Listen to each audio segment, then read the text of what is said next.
the network. No? So by sending smaller pieces, many different conversations can be interleaved on a network called multiplexing. Okay? So each piece must be labeled. Okay. So sa katugingan ko nila nga ang message is the breakdown. Okay? Ay lahi sila ibali og segments na karon. So each of the segment of course nagya po identifier para makaila kung kinsa di ay ang una or kinsa ay magsunod or kinsa ay last ato nila ng mga segments. Okay? Now each part of this message fails. Now, if part of this the message fails to make it to the destination, so only katong missing lang na piece ang iyang i-need to retransmit. Okay? So isa pa na siya sa rason, no? Why it's much better na or ano mas manageable if break down into smaller pieces ang message. Okay. So, ang pag-transfer niya to, mo ni gitawag na itong data unit, no? Okay, or PDU. Protocol Data Unit. Okay.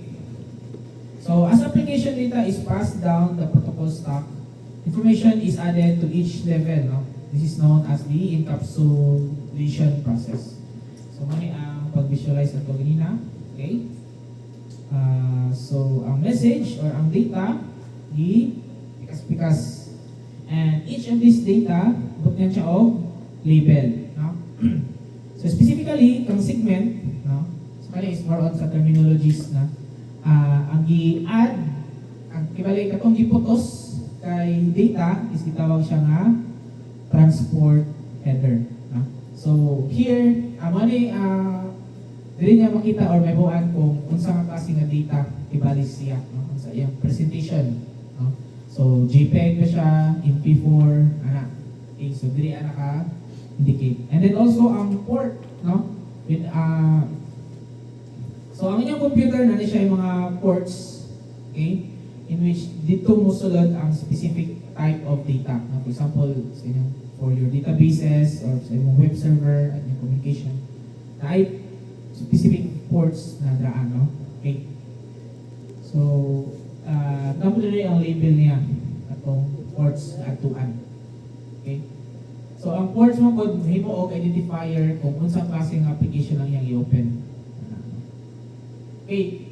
Then, next encapsulation is kanila yung atong network layer. Okay.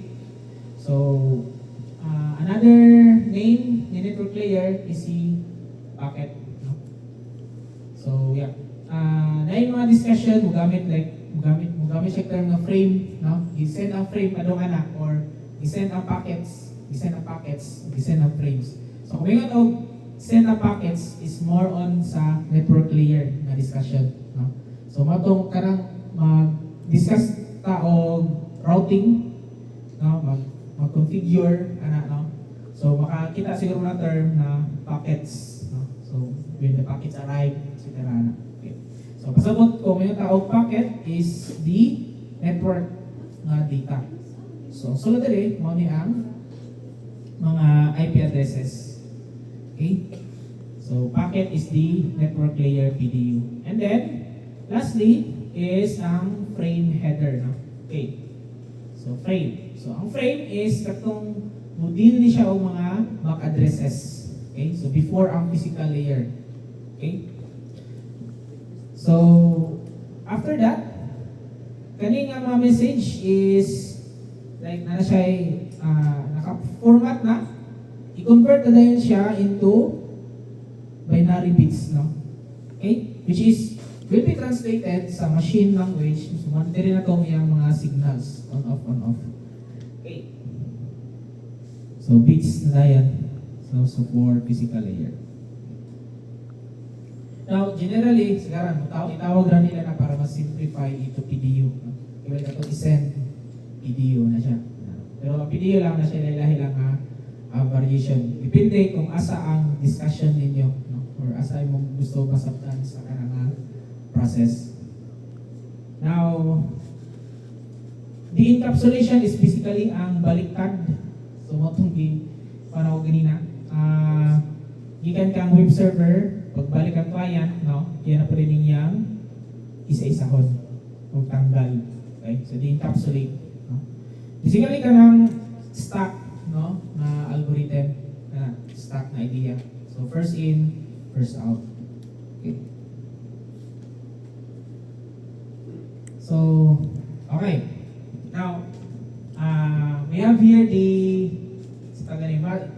mas zoom in pa ta, no? Zoom in na ta sa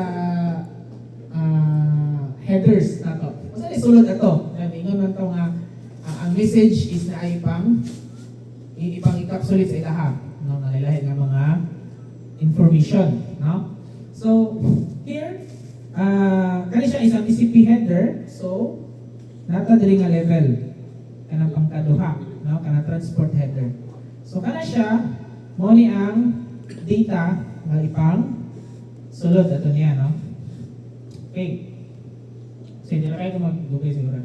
So natay source port and then destination port, no? Okay. Then you have your sequence number and acknowledgement number. So sequence is of course ilang pag sunod-sunod, no? Para mag-guarantee nga kung ano itong ma-receive niya, saktong pag-assemble, no? Kasi like kung ano ilang index number, indexing, ibali na. So acknowledgement number is basically ang dali indicate ang sa acknowledgement sa na-receive, no? So kung wala siya nga ni-fail or acknowledge, no? Na-receive na niya, ano. So dali ibutang. Okay? Then ay napa ayan ano. So narata rin.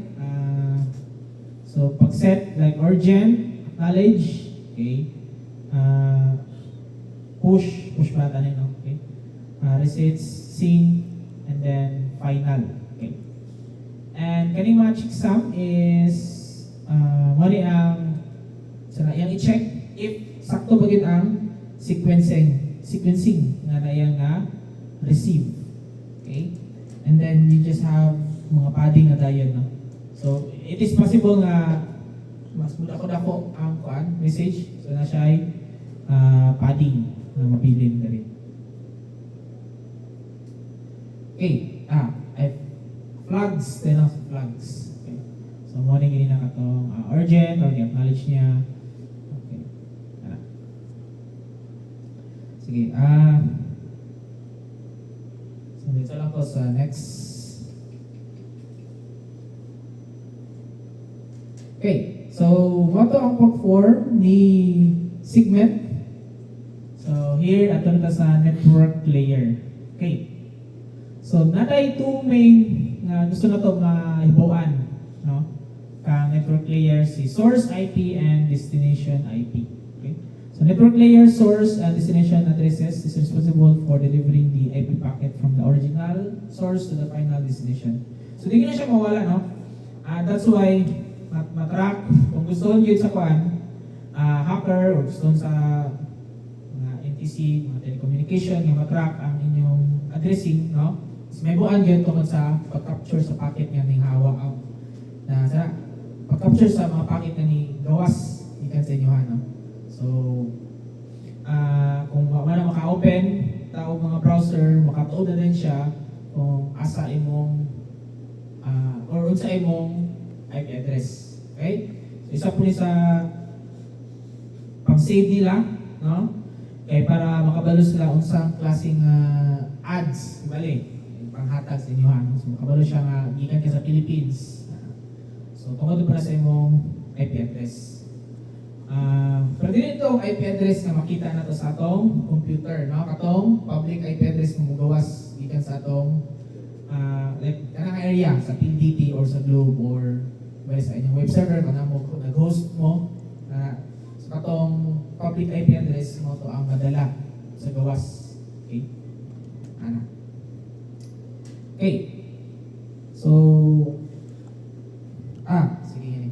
So IP address will only change, no? Will only change sa iyang final destination, no? Okay. So for example, man si source, man si receiver. So si packet is isa na siya na change, no? So okay. So here, naman yung IP address ang mga intermediary devices, pero dili na sila ang ibutang sa iyang destination address. No? So, ang destination address is katod yung asa padulong. So, for example, mag-send ka og kuan or mag-type kag facebook.com kato sa imong domain name service sa imong DNS.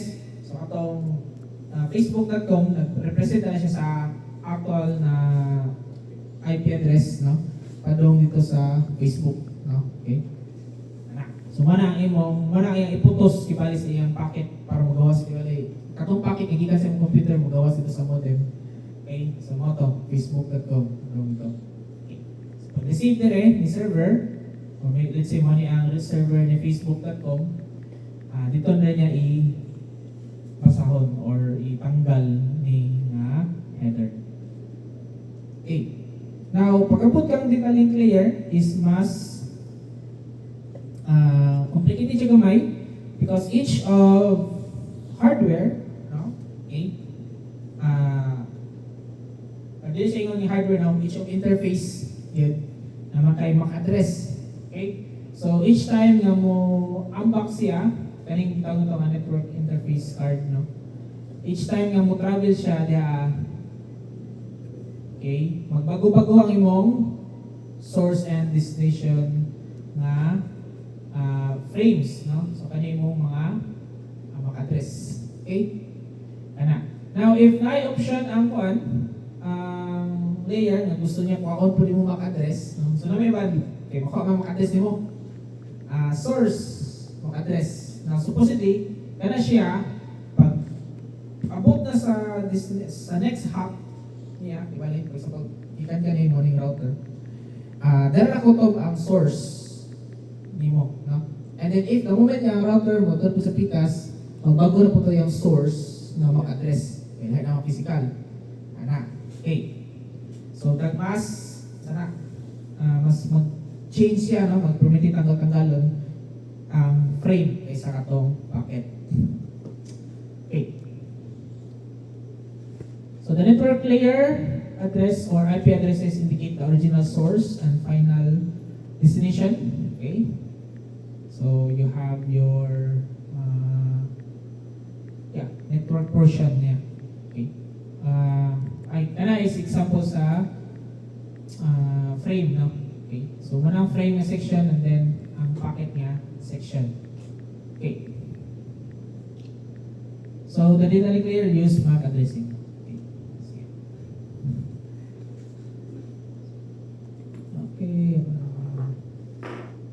So sending to a remote network, no? Okay, now here, kung may nag-sending to a remote network, deal na taog routing ng discussion. So kung may taog remote network is mo na ang gawas sa imong LAN. Okay? If mag-send ka og request or any messages gikan sa imong phone karon, ang imong destination is katong default gateway nga gi-set na to. Example sa atong AP asa siya padulong ka. Okay? And then padulong dito sa iyang router kung asa naka-connect ng AP. Now, kung nag-request ka og specific page kay facebook.com, so part itong facebook.com is part siya sa message dito na nag-request ka. So, para pag abot sa router, yung destination na pod is padong sa DNS server. No? Para ang DNS server siya din mo tanaw sa IP address kung asa din padulong si packet. Kaya nag-request man ka og facebook.com. No? Okay. Now, sa mga student, dibog kayo na. Okay. Kapamilya naman mo ni DNS, no? How it works. Okay. Now, so, ako na pasabot is, like, karon mag-search ko facebook.com, ang akong packet is dinigit directly padulong kang Facebook ang iyang destination. Now, asa po man siya padong dito sa default gateway na giset na to sa atong computer, no? Okay. Or ihatag ni DHCP, no? Okay, pag-connect na to sa kan, hatagan naman taog IP address of default gateway. Then, itong si router, kung asa siya padulong, yan po utrohon tong IP address. Okay, kasi router makabalaw man siya og network layer and ang social message kay gusto kong access o facebook.com, so mo to, iyang i-connect or iyang atoon si DNS server kung asa magaling siya sa kalibutan. Okay. Anyway, yeah. So, si router, okay, mag-identify sa imong mga location no, sa routing, okay? Okay. So, yeah. So, sending to a remote network, the source and IP and the destination IP address represent host on different networks na, no? So, kay imong PC, di ba na kaila o gawas? Yeah. Okay, so, move on lang kani. So, kani nga discussion is more on padulong dito kang DHCP, routing protocols na. Okay. Sige. Okay, so, yeah. So I will move on to the next discussion. Okay. So, ano siya sa routing. Okay. The-configure naman mo tanan search no, sa router. Yan. So, na mo'y background what is routing. Okay. Kung ano yung dito, so mali ang sulod sa PowerPoint. Okay. Now, in this discussion, we will focus on the layer 3. Okay? So, most of configuration itong pangbuhatan magid will reside in this layer. No? Kaning layer 3, network layer. Kaya dili naman ito deal o mga IP addresses. Yan na, no? And kung hisgot na punta o security, etc. sa itong mga devices, mo ito move down ta sa data link layer. Okay. So the network layer, which resides in OSI layer 3, provides services that allows end devices to exchange data across network. Okay. Here we have terms or processes. Okay. I think mabalik na ako ba na. Now first, we have addressing. Okay, sa end devices. Now this one means that each computers sa imong LAN is dapat unique ang address. Okay? So, matong ipangan nyo din here, relevant si process nga DHCP. No? So, the moment nga makakonect ka sa SSID, atagan ka o IP address. Or, manually, ikaw mag-configure sa imong device dun sa imong IP address. Another process is kaning encapsulation. So, mani katong pagbutang-butang na nato og data dito sa atong packets na insert na to. And then si routing, this one, mao na ni ang mag-identify kung asa mo ambak ng atong mga addresses, no? Or addresses, mga packet. Okay? So, ang pag-identify sa atong router na asa siya mo padung, asa niya i-forward. And lastly, the encapsulation. So, this is the reverse or baliktad ni encapsulation. So, maraming pag-ukap sa package para makita sa ang sulod sa message. Okay. So, here, medyo mabalik na po na ako ang discussion namin. Okay. Okay, diri na ta. So, mani ang sulod sa atong packet, no? Imong message is nara diri. Okay? Nara diri ang message.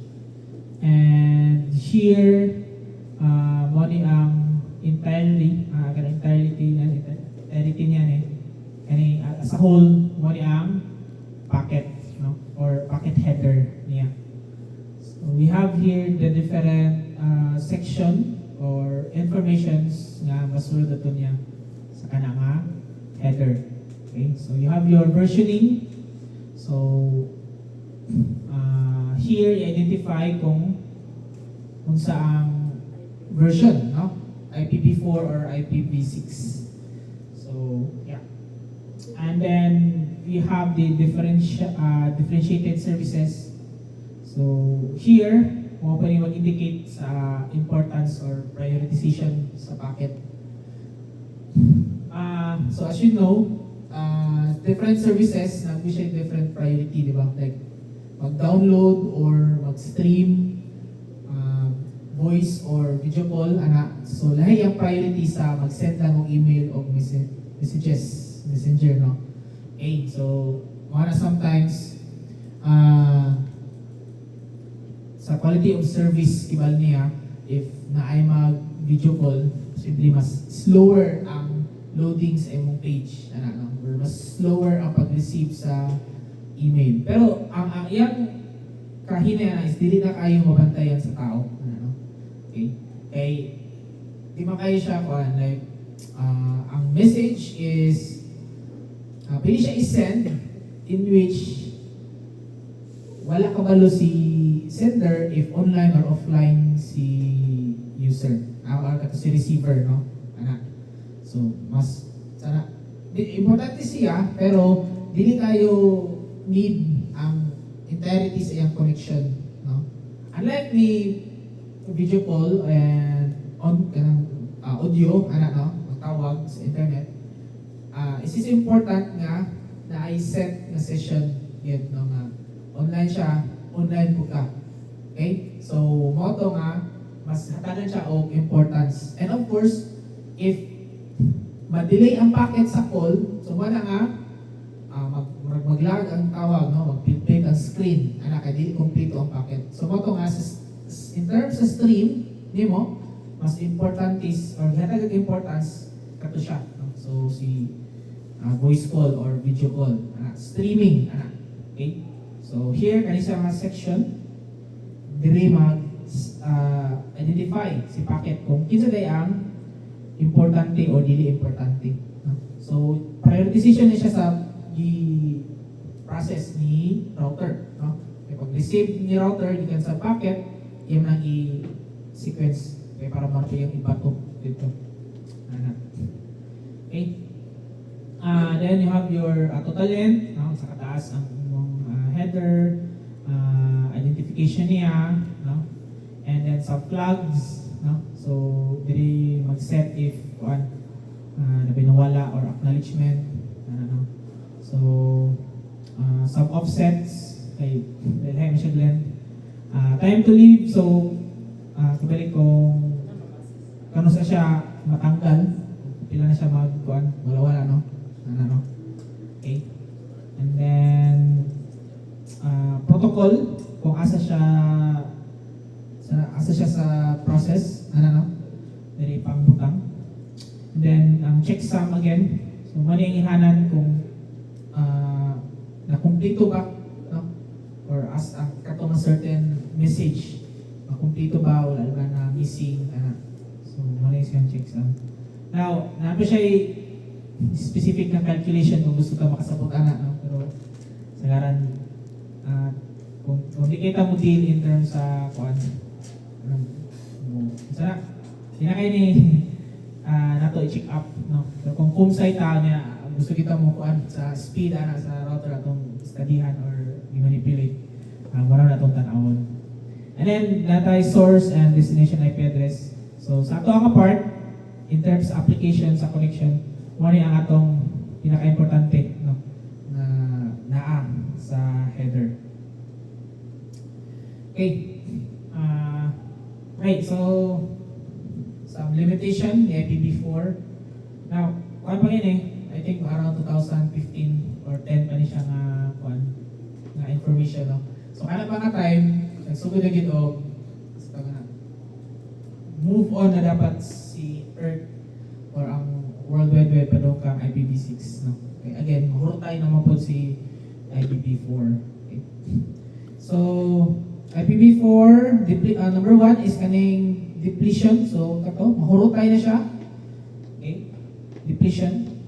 So, IPv4 has limited number of unique public IP addresses, which is like 4 billion, no?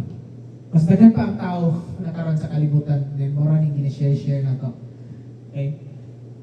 Next, internet routing expansion. No? Okay. Magkadaghan ang kuan. Daghan kay mga devices around the world. So ang imong devices, imong table, routing table na daghan po siya ipang bukamutang dira. No? Okay. So, a routing table contains the routes of different networks in order to make the best path determination. So, more devices and servers are connected to the network, more routes are created. No? So, mapagdagan niya i-memorize or i-save or store niya sa iyang memory. And then lastly, lack of end-to-end connectivity. Now, si IPv4, natay network address translation. No? Now, pamilyar mo sa term nga private o public IP address, no? Pag abot kang IPv6 is mawala na siya na kuan. So kung may tag public IP address, kani siya is dapat unique sa entire world, ana, no? Okay, so mo ni ang public or mo ni IP address nga makita sa internet, public IP address. Ang private IP address is kana ra sa inyong local. So mo na ang ato ipang subnet, di ba? Atagan mo og kuan public IP ni PLDT o ni Globe, anak. And then, ikaw, pwede na rin ka mag-manipulate sa private IP address sa imong mga devices, anak. No? Now, for example, nakay IP address nga 192.168.10.10. Pag-gawa na niya, padong sa DNS server or padong ng facebook.com, lahat na ito nga source IP address yung ginadala. Is ito na sing public IP address. Now, lahat na ito ha, pero how would, saan sa kailangan para magkasinabot ni or may buhaan, no? So, mo na nga, kaning mga devices na ito, napatay translator, no? I-translate pa niya ang gikan sa private nga IP address pa kang public IP address. Now, isa po siya sa naka-add sa expansion, no?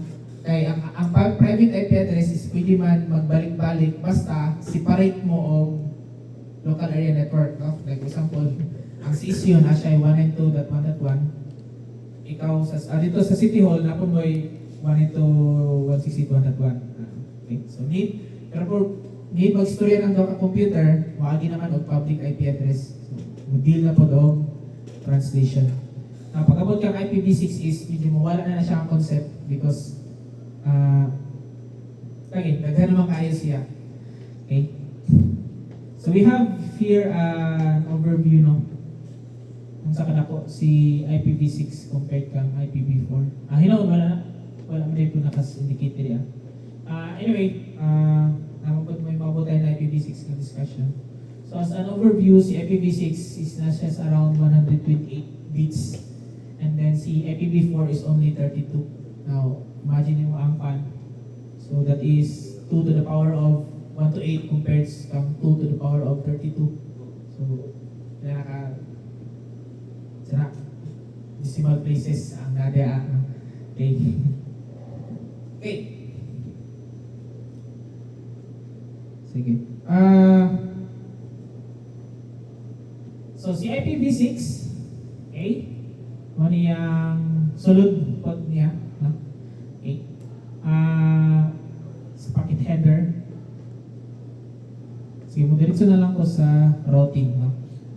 Okay, lisod di siya kay if wala pa tong background ni IPv6. Sige. Okay. Routing or host forward decision. No? Okay. So an important role of network layer is to direct packet between host. A host can send packet, no, to different destination. So, number one is iyang kaugalingon. So, si PC1, makaila of course iyang kaugalingon, no? Using the special na IP address, si 127.0.1, no? So, kung makikita mo na, basically, ang gibuhat niya na is ang loopback interface, no? So, ayan ang kaugalingon yung interface niyang i-call. Okay? Now, hindi siya kuan, no? Like obvious. Unless if you work with, like, mag-develop ka, mag-create a web page, gusto ka mag-test sa imong server, sometimes magamit ang tag local host, no? Okay, para makita ang pagdaga niya. Okay. Next is a local host, no? A host sa imong local. Okay. At different din ang local host na one word o local host na two word, no?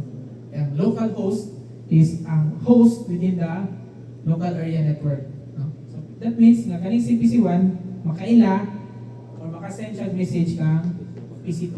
Okay? Same as sa local area network. It's a local host. That is if, of course, nanay IP address na and active ang ports. And lastly, ang remote host, no? So,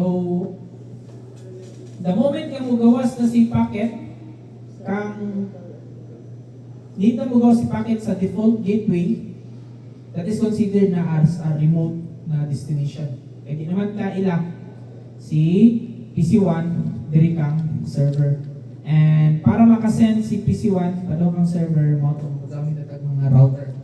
Anak, no? Okay. So si router, siya na din ang process para anin niya. Okay. So the source IPv4 address and subnet mask is compared with the destination address and subnet mask in order to determine the host of the local area. Okay. Yeah.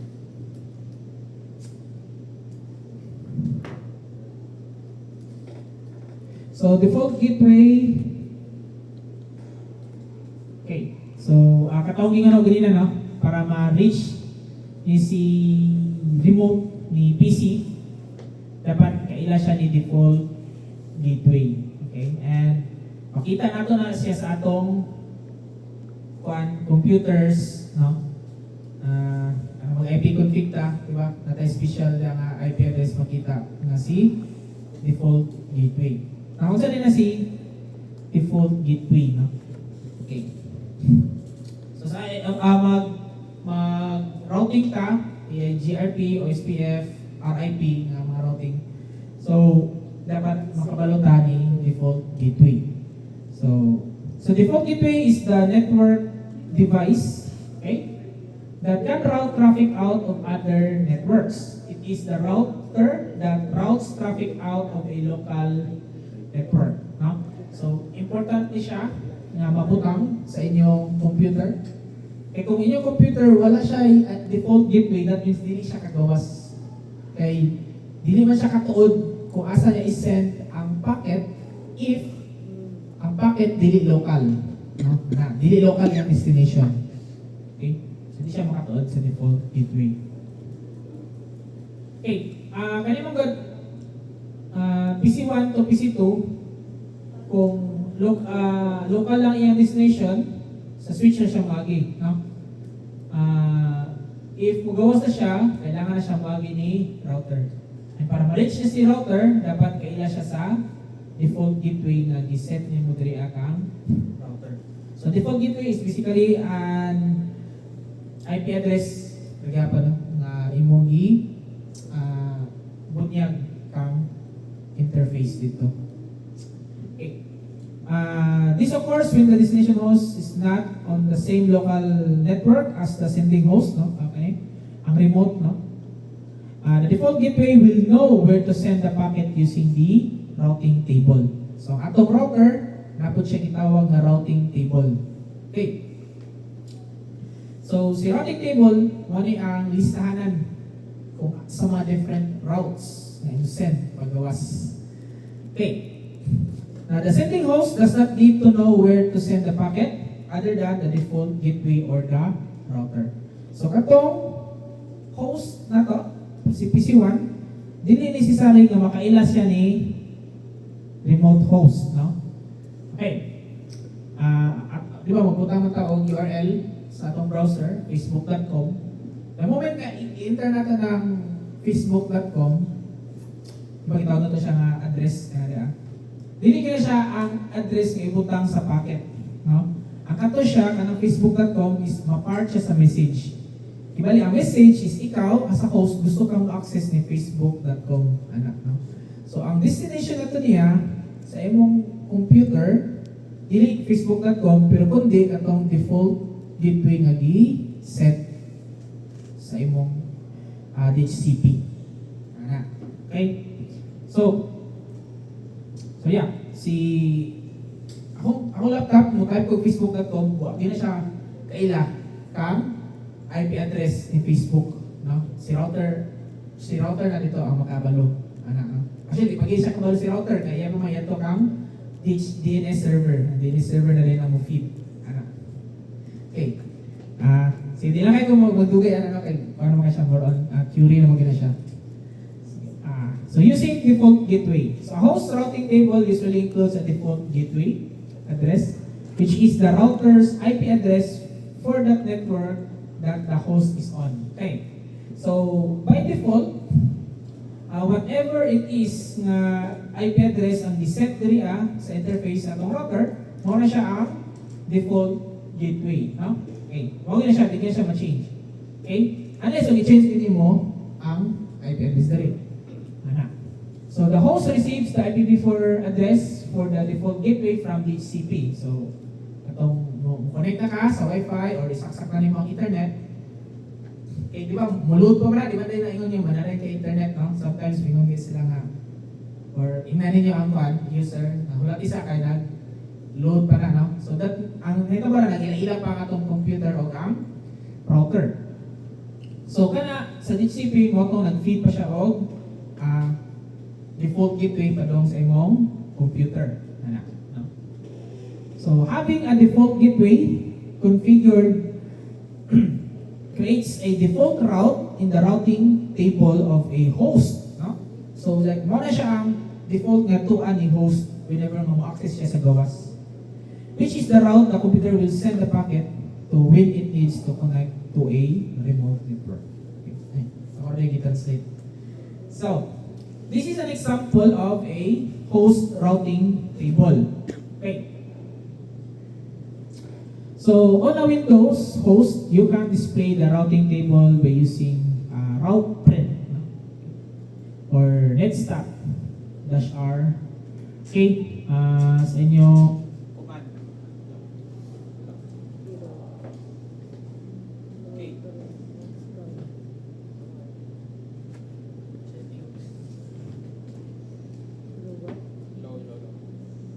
Signal man ang speaker.